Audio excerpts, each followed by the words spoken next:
E como a gente viu na semana passada, a questão da dança apareceu forte na nossa conversa, né? E foi a razão pela qual a gente optou por ler o texto do Gicá.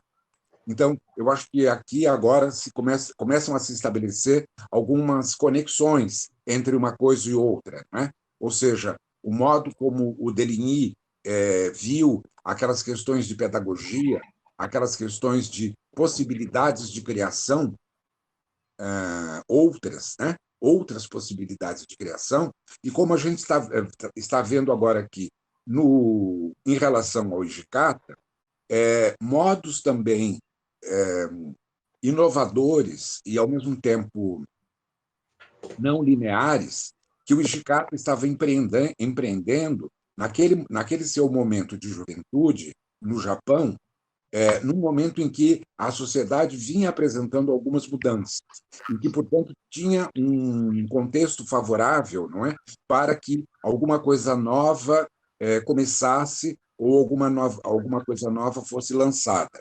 E eu acho que é mais ou menos esse o contexto, então, que o autor vem trazendo o Hijikata até esse trecho em que a gente parou. O que me chamou bastante atenção é que ele se ocupa muito em descrever as sensações que a dança do Hijikata provoca nele, né? Ele dá meio que um salto de descrição, uma espiral, né, infinita de descrição das sensações, né?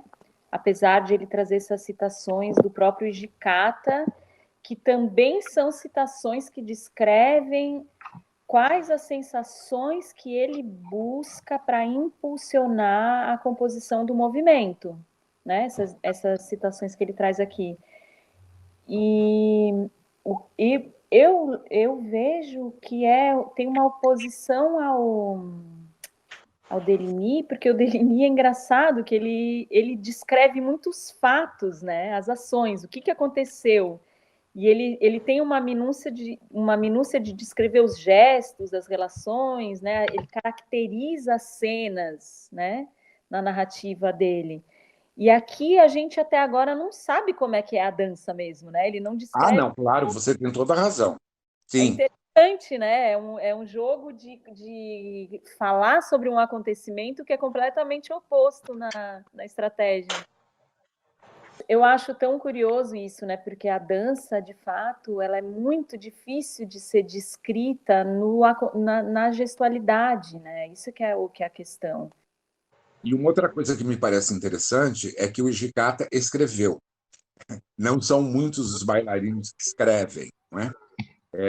E o que revela, por parte dele, uma preocupação em fixar as suas intenções, especialmente as suas sensações, num outro suporte que não é o suporte expressivo da própria dança, mas aqui, no caso, um suporte literário.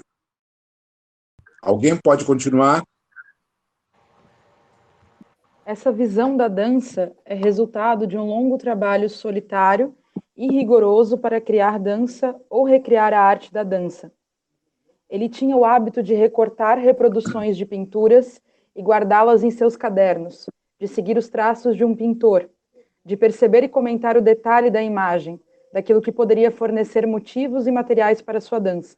Como o Uno coloca, o fato de que o Hijikata gostava muito de pintura, e de alguns pintores especialmente, e ele procurava pegar os traços dos movimentos existentes nessas pinturas. E ele fazia desenhos. E esses desenhos são desenhos importantes porque constituem a base da coreografia que ele vai desenvolver, né? Então, a gente vai perceber aqui essa relação do olhar. O que é que chamava a atenção nele em relação à questão do olhar, né? Então, ao ver o quadro de um pintor, ele estava menos interessado no assunto do quadro e muito mais interessado no movimento que esses quadros vinham a produzir ou poderiam produzir.